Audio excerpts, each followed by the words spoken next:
To Hedron V2, we are getting new contracts with new tokens, and you will have to trade in your tokens or upgrade your stakes and upgrade your HSIs to be able to participate in the new features. So it is not an airdrop. There are things that you have to do to basically say, hey, I want to participate in these new upgrades. So there is a potential scenario where the community as a whole decide, you know what? I don't want these new updates. I don't want these new upgrades to my tokens. I want to stay at the current version that we have. That is completely a possibility.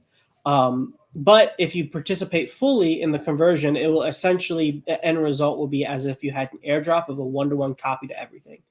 Alex has mentioned that there are some timelines to be able to fully convert everything over. And the only thing that doesn't have a timeline, according to his official announcement, is WhatsAs. Those will be able to be converted at any time going forward into the future. So yeah, it will be completely new, but it will be a one-to-one representation of what you have if you decide to migrate over. WhatsAs are interesting here because there's, the other ones, people decide not to move over for Hedron. Otherwise, well, now you got to worry about liquidity. You got to worry about like support in other ways. Like you got to be able to trade it. If there's not, is it dead? All this stuff.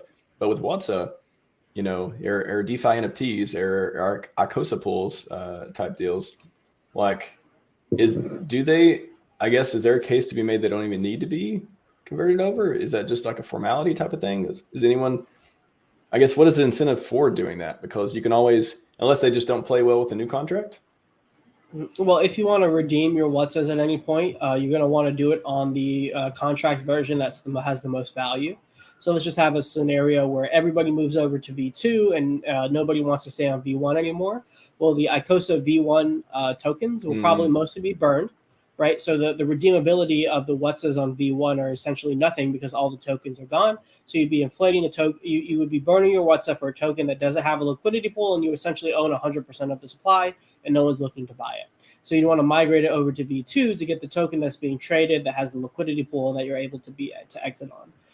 But with the WhatsAs, But with the WhatsAs, you can hold them on V1 for as long as you want, and then reserve your right to upgrade them basically until you're ready to decide when you want to burn them to sell. Or if you're looking to sell them on the secondary market, you're going to be wanting to sell the one that has the most volume. So if the V2 WhatsAs have the most volume and looking to sell it, you're going to want to convert it and then put it on a NFT marketplace. Didn't Alex mention something about there being a time frame to take certain action or to convert over? Yes. To keep like certain, I don't know if it's arbitrage or certain other opportunities that weren't healthy or otherwise. Yeah. I don't remember what he said on that. Let me look for it. Liquid coins can be migrated for 30 days after launch. After 30 days, the redemption rate cuts in half. After 60, half again. Redemption disabled at 90 days. So essentially, it's a 30-day window to get a one-for-one of everything. And then up to 90 days, what was the deal? Yep. At 90 days, the redemption is disabled. So you're locked into one side of the contract or another at that point. So you only have up to 90 days to convert your WhatsAs, for example? No, WhatsAs are forever. WhatsAs are forever, but you have up to 90 days to trade in your ICOSA and Hedron one-for-one. Yep. For the liquid coins, the stakes can be migrated, but the exact details haven't been given out for that. And so we're still waiting for more details on Alex. He teased Q4 of this year to be the testnet, but we haven't had any updates since the one that he did, a couple months ago. Can you just on the? Am I getting the 30-day? What was on the 30-day? What was happening again versus 90? Yeah. So from the day 0 to day 30, you get a one-for-one copy of everything that you upgrade if you upgrade. So for every Hedron that I put through the contract upgrade, I'll get one of the Hedron V2. From day 30 to 60, you will get half. So every 2 that I put in to upgrade, I'll get 1 out the other side. Day 90, it'll half again. So every 4 that I put in, I'll get 1 out the other side. And then at day 60, it'll half again. So 4 to 1. And then at day 90, you cannot upgrade anymore. So you're stuck on whatever side that you're on. This is the only one part that I have a little reservations on in terms of the upgrades, because I would feel really bad for people who like bought Hedron, made stakes, and then just kind of forgot about it, and aren't paying attention to kind of like a long-term hodl strategy and didn't really want to put any more attention. And then all of a sudden, if everybody upgrades, they're kind of left with a worthless token. I would feel bad for those people who just hodl mentality, threw their coins, locked them up, and lived their life, and was going to come back later whenever it is. But I'm sure Alex thought of that, and we'll see what happens when we get more specific details when the testnet launches.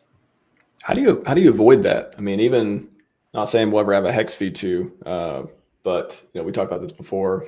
What if Alex's technology works so well? There's a hex v2 where it works both on PulseChain and Ethereum and every other network. I don't know, but is it you just set yourself a calendar when you participate in crypto in general? This not specific to this ecosystem. I'm sure I remember especially in 2017, there was all kinds of like just, oh, we're going to do another token. Here's your time period to convert it over. And I'm like, I haven't even looked at this token for six, am I too late now? Like I'm pretty sure I've gotten screwed a couple times, a long time ago doing that. I don't remember can't remember which tokens they were hardly, but anyways, you just need to set yourself every 6 month calendar thing of like, check news on this token to see just in case. Is that is that the best way to do it? That's one way to do it. Or follow people on Twitter if you're on Twitter a lot, or every once in a while. Hop in the Telegram every once in a while, just say, hey, what's the updates? Stuff like that. Or you can follow my channel for the Hedron stuff. I'll be talking about it when it happens. I thought you were a fame guy. You were a famous guy now. You're a Hedron guy. I am famous. I'm not as famous as you, Max. You've taken the lead in our social media competition. You don't want the work. You don't want these hours, man. You don't want them. Hey, Black Pepper says, gonna suck to get wallets out of deep cold storage to claim upgrades. Here's the 90 days. What do we do here? I don't know. I mean, what's the better solution? There's not another solution, right? 90 days is a long time. 90 days is a long time. That's 3 months. I'd say the 30 days is a tighter. It's a tighter timeline to get the 1-for-1. But 90 days, if it was 90 days for the 1-for-1, 3 months is a lot of time to be able to signal blast it to social media. And like every day, I'll schedule a tweet every day. It's like, hey, did you upgrade your Hedron and Icosa yet? Question mark. Schedule that once every day for 90 days. And then as long as you pay somebody that comes in and pays attention at some time, at some point during those 3 months, then they'll hear about it. It just takes a little bit to learn what you need to do, why you're doing it, do you want to do it, et cetera, et cetera. So yeah, in my opinion, it will be a little bit of a transitionary period, and it will be a little bit of there'll be some pain and some resistance to it for sure.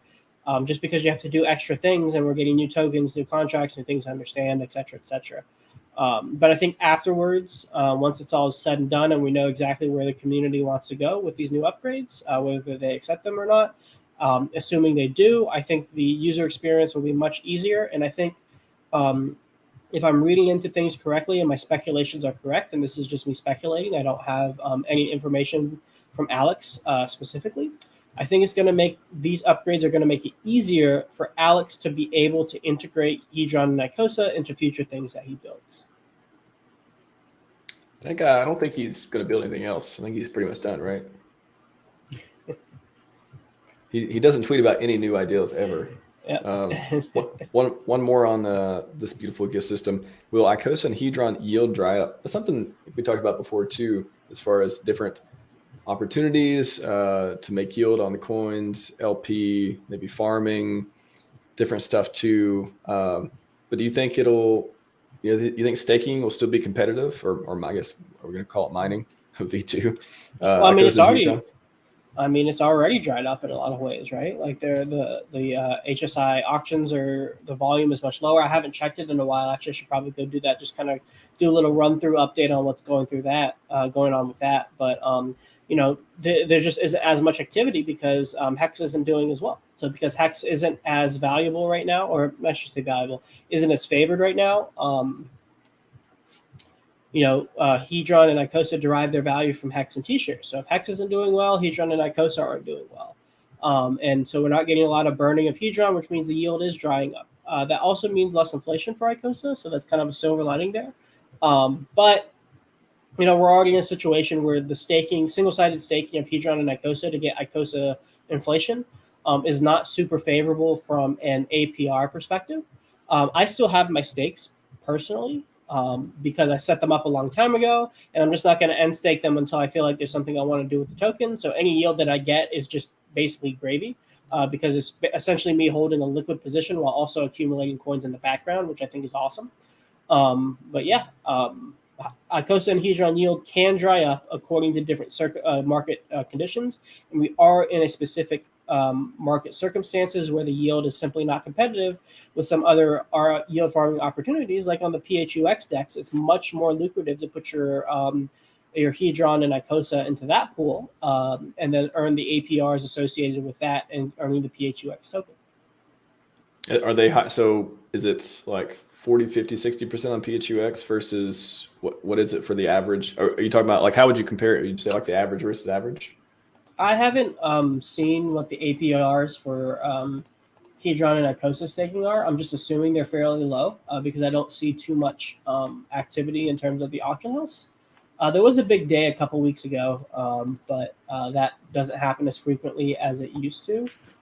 But the Alex Hedron Maxi pool is paying anywhere between 30 to 70% right now, depending on how much VEPHUX you have, which I'm sure 30% is probably higher than what those inflation pools are paying out right now, if I had to take a guess off the top of my head. But because the payouts and the single-sided staking on Hedron and Icosa are dynamic, it's not as easy to calculate APRs.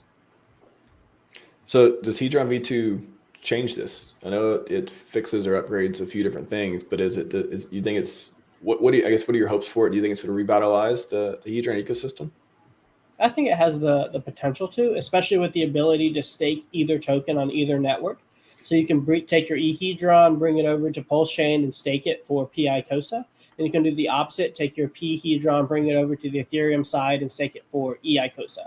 Right? So people can bring over their Ethereum versions over to PulseChain to stake it for the PulseChain version if they want to concentrate all of their liquidity just to get if they want to concentrate all of their tokens for staking points to be able to get the one that they value more than the other. So that dynamic will be really, really interesting and create variable APRs across the different chains, as well as the ability to bid with either token. So you can buy PHEX stakes with eHedron on the liquidation auction if there are HMIs available, and the same is true in the opposite way. You can buy EHEX stakes with EHEX HMIs with PHedron on the other side. Wow. I'm hoping this tech, hopefully Alex nails it, and like it'll be hopefully one of a handful of innovations coming out of our ecosystem.